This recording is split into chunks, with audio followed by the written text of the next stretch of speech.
Well, this is my first video, and this is Rich from 25 by 30 Garage, and I'm inside the Chrysler 300 today. And I started doing a little bit of cleanup. And as you can see behind me, one of my issues is I'm lacking a steering column and a couple switches that I will go and eventually make and buy and put into the car. But it's very difficult to move it without a steering column, because whenever I picked it up from the MOPAR HOARD auction and brought it home, basically I had to jack up the front end every time and move the wheels, and then push it a little bit, jack up the front end, move the wheels, move it a little bit. So I'm sure some of y'all have been there, but it wasn't too much fun. I wish I could have had a video of the time when I went up there and picked up the car, but they were in the middle of a severe dust storm, and it was horrible. And the dirt up there in Big Spring, Texas is like baby powder, and it was, oh man, it was nasty. It was really nasty. Even the guys up there that were working in the auction, when I came up there to pick it up, they pretty much had an attitude. So, and I don't blame them, because they're out there working in it all day with scars over their faces and all that stuff. So, but I was lucky that I had the mask with me to go and to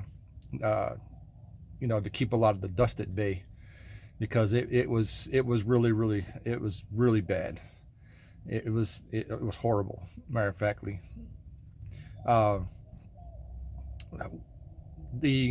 Just a little bit of history. The day prior to me going up there to pick up this car, I had my truck stolen from work. So there I am at 12 noon. Somebody has made off with my truck. I got plans to go pick up this car the next day, driving up all the way up to Big Spring, Texas, up in North Texas, and I have no truck. So I called around a couple friends of mine, and I had one of my friends that was going on a trip, and he goes, "It's perfect. My wife will never know." He said, "Here, I'll tell you where I'm leaving the keys. Just bring the truck back by Monday." So, and that's how I ran up there and got this car, because I had to borrow somebody else's truck to get it, because somebody made off with my truck. So, and I recently had to go through the insurance process and all that stuff. They did recover my truck 2 days later. It was stripped. They took the engine, transmission, the hood, the bed, and dumped it off in the middle, about an hour south of here, out in the middle of the country. And very few of the items that I had inside the truck were there too whenever the truck was recovered. So, anyway, I finally, right around Valentine's Day, February 14th, was able to acquire a truck, buy another truck, another replacement truck. So I have that, and I'm going through that and getting up to my speed and all that stuff. So, but I finally have a vehicle to get some parts. And that's been one of the stressful things with me, is ever since I've had this car in the last week of October, is I haven't been able to get out there, because I have like a little Econo box, and it you can't go haul big parts, fenders and hoods and stuff like that with it. So, but and that's what I did. So, but anyway, I'm on my way. So I have been acquiring. I do have a part stash for these cars. I've owned a 1964 Chrysler Newport 4-door hardtop for the better part of about 35 years. So I'm very well versed on the 1963-64 Chrysler. So I have a little bit of a part stash that I'm not going to be required to spend a lot of money on. So, and I already have a front bumper. I already have the missing fender over there. The door as you can see right here, the door is off. And some reason the door was off, and the door hinges are off, and they're in the trunk. So this car has, I don't know for how many years, has it's sat open to the elements, and also the windshield has a big huge hole in it. So I was able to acquire a windshield yesterday. It's not perfect. It is an original 63-64 year Chrysler windshield that I will be able to put in this car. And it's not perfect. I can buy a perfect brand new one for about $350, but that not so perfect one cost me $100. So I have no problem with that. So it does have some delamination, does have some bubbling in it. That's not cracked. but for right now, it'll work. So right now, I just want to take like the low budget approach to everything. Right now is just because I lost my job on February 26th, and I'm unemployed right now. And everybody has been in that situation, know what it's like. But we're, I got a lot of time on my hands, a lot of time to do some work, and it's But the whole thing about this thing is to have fun. So there might be some people that poo-poo and all this stuff and not like it, or because I'm not going to do a 100-point concourse restoration on this. Maybe eventually I'll get it painted and do things more to it. But for right now, the whole objective is get it running, driving, get it street legal, and get it up to the No Name Nationals up in Siskin, Missouri. So and that's my goal right now. And I pretty much think I can pull that off with everything that I have and what everything is going. So, but and that's what we're gonna do. This is a 1963 Chrysler 300 Sport. It's a non-lettered Chrysler 300 two-door hardtop. I have I always have reference material around. This is my Chrysler standard catalog from 24 to 1990.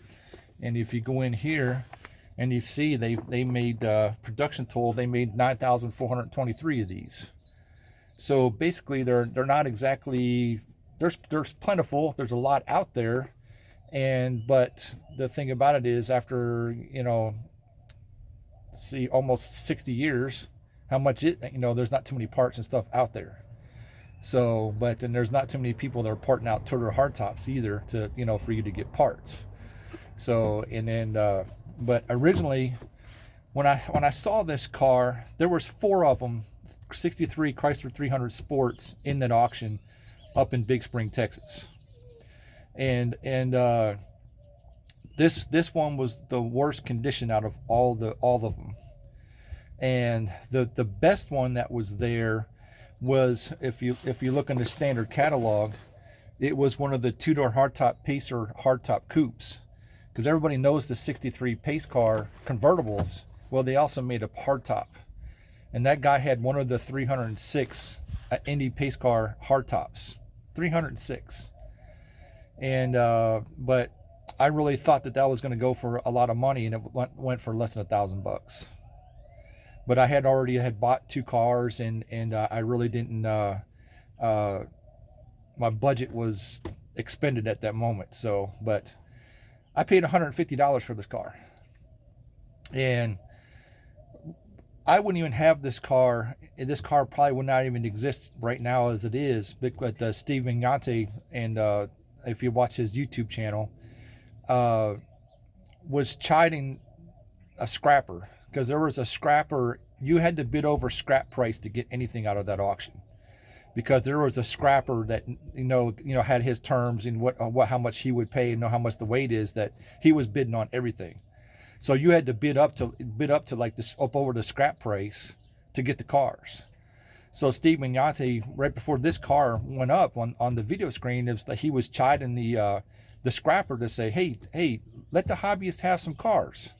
You know what I mean? If you're the scrapper out there bidding on everything, let the scrapper let some hobbyists have some cars. Well, then this car went up for auction, and I got it for $150. So, which was a steal as far as I'm concerned. A lot of people think it's a train wreck, but it really isn't. And this is a very nice, solid car. It does need some work. It has a couple missing pieces on it. The motor and transmission is in there. It rolls. I now have 4 tires on it, and that hold air. I got one right here that the driver's side front that is not holding air, so I'm going to take it over to the tire shop tomorrow and get that up there, and because I'd like it better if it's not running around on flat tires. It's a lot easier to move if it's has 4 good tires on it, but so basically on this car here, if you go to the Holy Goat, the 70 GTO that's full of bullet holes and everything, if you look at I'll give a link to his YouTube channel down at the bottom. So he bought a 70 GTO that these boys up there that own these Mopars used it for target practice. Yeah, a 70 GTO. They used it for target practice because they were Mopar guys and they hated GM products. So they decided they're going to tow this car out there, and they filled it full of holes. So if you look at the Holy Goats webpage, and I will put it, the description down here, he has that car running, driving. He has it up, and he entered the world of wheels. And he lost to a lawnmower cart because they didn't really know what category to put his car in, because they had all these nice, bright, shiny cars and all that stuff and high dollar paint jobs and stuff. And there's his 70 GTO with, it's been sitting out for like 40 or 50 years, and it's full of bullet holes. But he got it running and driving. It's brakes, everything. So, and that's what my goal is this. He's going to be taking the Holy Goat to Sikeston, Missouri, to the No Name Nationals, and I want to take this car to the No Name Nationals. So I would love to get the two cars together again. And if you know anybody else that has bought any of the cars from the Texas MOPAR Hoard, and if you see my page, please send them a link. Let us know. There's another guy on there, because there's another car that I looked at really hard, was a 55 Belvedere convertible. And this 55 Belvedere convertible had a V8 with a 3-speed on the column for a convertible. That has to be rare as anything, because usually convertible they consider like a luxury car, cruiser type deal. And but anyway, that I've been following it on one of the 55, 56 Plymouth Chrysler Dodge pages on Facebook. And yesterday he had posted a video. He has it running. He got it started. So I was more than happy to see that. I don't think he has a Facebook page or a YouTube page, but he's got the car running. So I mean, kudos to him. He's moving forward, and the car is just like this one. It's ratty. It sat outside. It was a convertible. Sat outside for years and years, and everything's rusted to bits. But he's doing something with it, rather than letting it sit up there. Now, the guy that collected all these cars, his name was John Haney, Heany, John Haney. And the man died at 52 years old of bone cancer. And he collected over 300 cars. He had 300 cars on that property up there, trucks and everything else up there. And he was 52 years old. And he wheeled and dealed in parts and all that stuff too. And he had some nice rare stuff up there too that could have been had, but it just wasn't in the budget for me, because some of those cars, like I said, the scrapper was driving prices up, and some of that stuff went for pretty good money, and I'm sure the family was tickled by it, but I hated to see it. I hated to see where the cars go, and I'm here in Texas and I've been following on Facebook Marketplace and on eBay and stuff like that, and I have seen some of the cars that the people that got them part them out. So a lot of the 50s Mopars with the Hemi engine in them, they're parted. There's very few of them out there that's going to survive. There was a few late 60s with Chryslers with the 440s parted. And it's a damn shame, people don't have the realization that, like, leave it alone and do something with it, rather than all they just see is dollar signs and pull the engine and transmission out of it and pull the rear end and send the rest of it to the scrapper. So, and that was really a shame. But now with this car here, we will not be doing a will it start video. This car has sat around for a number of years and doesn't have any spark plugs in it, so the motor's stuck. So I don't know why the spark plugs were removed and it's stuck, because basically this is a real 41,000 mile car, and this thing was taken off the road in 1971. From 63 to 71, this car was taken off the road. So I have no doubt that those 41,000 miles are the real mileage on it, because I took the wheel cylinders, the brake drums off, and it still has the original wheel cylinders in it. And you know, it's a shame, but I don't know what the history of this car is, or what went on, or what happened, or anything like that. But you know, but we're gonna get it going. So I have I do have another motor and transmission that I can put in this. I have a 1964 413 HP motor. It's a factory 413 HP, 360 horsepower, single 4-barrel motor. So, and that's what I'm going to put into this. That's what I hope to take up the Sykeston. So I haven't tried it. I got that motor out of a junkyard.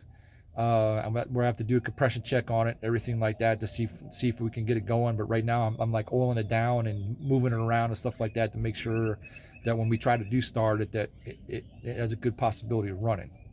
So and we'll get it going. So I do have like I said, I do have some parts. I do have some stuff. I have to get some things. The steering column right here that's missing. I do know where there's another one of these cars in the junkyard locally, and I went there and talked to the guy about it, and he hit me with $175 to get the steering column without the steering wheel. So I don't know what my options are going to be. I thought that was kind of expensive, you know, for $175. But at this point, what can I do? Because right now, for me to move this car, I'm going to have to. It's going to have a steering wheel, have a steering column. So because it's hard to move, really hard to move. But I'll move this a little bit and show you. I'm on my cell phone right now. I'll have a GoPro, but you know, just look at the floor. Just look at that. That's what it got. It's got some original paint on it. That's the floor. Up all the way up the gas pan to floor pans. It would be a crying shame to really port this out. And I don't know if you can see the original mileage on there, but that's what it is. So, and this is the other side over here. I just have this front portion over here cleared out. I took the seats out of it, and I started working on it some today, because people were interested in seeing a video of this, and seeing me, and but we're gonna get it going. So like I said, I have all the time in the world right now. I'm off. Like I said, the first time in my life I've been unemployed. So you know, here I am, you know, 55 years old. I'm gonna have to go out and start all over again. So I'm also retired Army. So I spent 20 years, 22 days active duty Army. So I'm retired Army too. So, but we're gonna get it going. So mark my words, it's gonna happen. So, and then after I do this, I own about 13 or 14 cars. So I have plenty to make some videos, and I have some other cars that I think people would want to see and stuff like that. So, but the main thing here is to have a good time. So I know some people are going to get frustrated and all that stuff, and there's always people critical and everything like that. Why are you doing it this way? Why are you doing it that way? Well, yeah, listen, we're having fun. So, and that's the main thing. That's what I want to do. I spent 20 years in the Army, being serious all the time, and right now I just want to enjoy life. And me and a whole bunch of other people, that's what we want to do. Just enjoy life. I like my cars. I got a tight group of friends, and that's just life right now. So as you can see, that's my 25 by 30 garage right there. And as you're probably wondering about, why am I not in there? Well, you know, it's a 25 by 30. It already has 2 cars in it, and I'm also a electronics guy. So I as a hobby, I do radio, televisions, record players, stuff like that. So what space in there that's not taken up by cars and car parts is taken up by television, radios, and record players. So, and we're going to get into some of that too. And and I got some car radios that I'm going to use as a example, I guess you can say, teaching tool to actually show you guys that they can be fixed. Because everything in this time in this area was made to be repaired. It wasn't made to be thrown away. It was made to be repaired. Now, I can't fix other people's radios. And you're saying, well, why not? Why not? Well, there's not a parts counter that I can run up to that if it's a pot or volume control, a choke or something like that that's bad, that I can go out there and go buy it and go stick it in your radio. See, there's sometimes you're going to have to take 2, 3, 4 radios of the same type to get the parts together to go and fix one. And that's reality. That's just the way it is. I have dogs, so if you hear some barking, that's my my protectors of my universe. So, but yeah, anybody that comes in this yard, don't do it. One of them's a German Shepherd, and the other one's a Pit Bull German Shepherd mix. So, but yeah, they outside the yard, they're fine.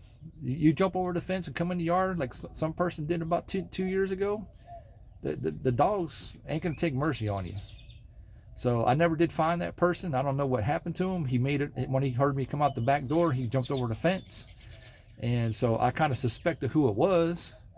So, but I can't prove anything. They never went to the police or anything like that. So, but yeah, but you know, I have 2 dogs, cat. So you might see my cat wander through here sometimes, but that's the mouser that keeps the mice away from my car, so they're not chewing things up. So, but and I was going to show you about the radio. You can see right there the radio is gone too, and then over there on the glove box on the door is all the screws and bolts and stuff that I'm finding in the dirt, because I'm doing this like a archaeology project and going through this thing, because trying to find bolts and stuff, because whatever they took the things off of from here, they're inside the car. So, and that's what we basically want to do. So I found most all the bolts to put the door hinges back on, to put the door back on. So I don't have to go fish around in the junkyard, you know, to find some like matching bolts or anything like that. So, but anyway, I wanted this to be my introductory video. And like I said, more to come. I'm gonna have to I'm doing this on my cell phone right now, so I'm gonna have to get a GoPro and get some editing software and stuff like that. So things are gonna be kind of like low budget movie right here. So, you know, I always like those low budget 60s sci-fi movies that they have, that, you know, the cheaper, the funkier, the better, you know. So that's probably what's going to be here for a while. So until I get the production going and everything like that. But do a search on the internet, do a search on YouTube, and search hashtag No Name Nationals, and help some of those other people that are also trying to get 500 to get to this meet. So there's a bunch of people out there trying. I'll see if I can find some of their links and stick them down there. But even if you don't like what they're working on, still subscribe and support each other. Rise everybody else up. Because it takes a little while to build all this stuff. So I don't expect this to be a income provider or anything like that. I'm just really trying to get out there and share what I'm doing with you all. And because there's people out there that will be interested in it, and, you know, believe it or not, there's going to be. So, but the thing I'm going to tell you all is, you know, you got to have something that catches the eye. You know what I mean? You got to have something that catches the eye, because if you're just out there and you're just working on a run-of-the-mill car, I mean, what are you doing to separate that car from any other car? Like a 66 Coronet. I'm not picking on 66 Coronets, but there's a bunch of them out there. What else? What's different about yours that you're doing that everybody else isn't doing? So, you know, this car has a story. It sat since 1971. It sat up in the field in Big Spring, Texas. You know, this has a little bit of story about it, a little history behind it. So, and I think people will be interested in it, like to see this thing come back alive and, you know, go down the road again. So I got a Dairy Queen about half a mile from here, and that's one of my favorite things to do. Is I would jump into one of my old cars and I go over to Dairy Queen, go get my ice cream cone through the drive-through. So, and that's one of the things that I like to do. So, but and I named this. I always name my cars.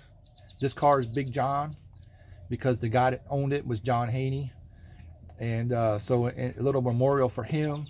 Continue on his name. That's why I call this car Big John. So whenever you see it up the No Name Nationals or anything like that, you're seeing anywhere, it's Big John. So give your car a title, give it a name. You know, set it aside from anything else. You know, like the Holy Goat. You know what I mean? That's what you have to do. You have to set it aside. You have to. So, but that's all about for here right now. And hopefully this video works, and I'm not wasting my time. Like I said, I'm doing it off my cell phone, but this is where we're starting. It's going to be a lot of work. It's going to be a lot of fun, and I like doing this stuff. I like wrenching, just like many of you all do, and we're going to make this thing happen. So hopefully we can get up there, get up to 500 subscribers, and get up to No Name Nationals, and so I hope to see some of y'all there. So I already have like 12 subscribers, people that I already announced my page. They have come over and have 12 subscribers. And you know, that's small potatoes, but you know, those 12 subscribers tell 12 more, you know, it keeps on going up. And then I've been subscribing to other people too. Every day I search No Name Nationals and I look at people's stuff. And I see these people got low numbers and stuff like that. I subscribe to their page, even though I don't like their car, because I'm primarily a Mopar guy. And so I don't care what they're working on, but you know, they're working on something. It doesn't matter. It's our own automotive history for this country. And let's face it, there's a whole bunch of people out there that wants to see this stuff go to the scrapyard, and they don't want us to drive it. And so, and I think that's a shame. But to me, one of the other people, I forget who said it on their YouTube page, that this is the way you can go step back into time. This right here is 1963. Everything in this thing is about 1963. So you go in there and you start this car and you get in it. It's 1963. Nothing has really changed on it. It's a time machine. So, without inventing one, that's what it is. That's the way I look at it. It's a time machine. So, and we're gonna keep it going. So my thing is, I try to preserve these things because maybe while I'm alive, and then it'll get passed along to somebody else in the future, and they'll keep it going. So, you know, I've had some of my cars since my longest car that I've had since 1991, and so I'm kind of loyal to my vehicles, and I keep them. I don't trade. I don't sell them. I don't buy and sell. I don't sell parts or anything like that. So, but you know, it's a piece of history. So, I mean, a lot of people out there just want to see them in the junkyard. They just think they should just crush all of them because we're harming the environment. So, but it's a shame, but that's where we're at, Dave. You got to get out there, folks. I'm going to tell you, you got to get out there. The EPA is finding a lot of people out there, a lot of hot rodders, a lot of hot rod shops that are making, because the EPA is saying that you can't modify your car. You can only keep your factory equipment on there. If it has a VIN number on it, you can't modify your car. And that's a shame. So they're out there leveling $1 million fines to some of these people, some of these tuner guys. Some of you pay attention to some of these Honda guys and Toyota guys. They're fining them, and diesel guys. They're fining them millions of dollars for tuning their cars and tuning other people's cars. So that's one of the things you always gotta watch too. Watch what's around and stuff like that, and watch what you're doing, because they're watching. So they over the last year or so, they've been taking down some big time YouTubers. They're going after the big ones and finding them, trying to shut them down, trying to make an example of them, so that the rest of us drop in the line. But me, I'm driving my stuff. I don't care about that. I'm driving my stuff. So, and that's how it is, and that's how I'll ever be. I'll never own an electric car. Never. I will to the day I die. I don't care if I have to stick 100% pure alcohol in this thing to run it, or ethanol, or methanol, or whatever else that they run these cars off of. I'm going to still do it. But until then, you know what? You got to stick together, guys. We really got to stick together. You got to really pay attention to what's out there and what's going on, because a lot of these people, they hate what you got. They really do. They hate what you got. They think it belongs in the junkyard. It should be, recycled into a Tesla. So, but that's all for now. Again, my name is Rich, 25 by 30 Garage, and stay tuned for more.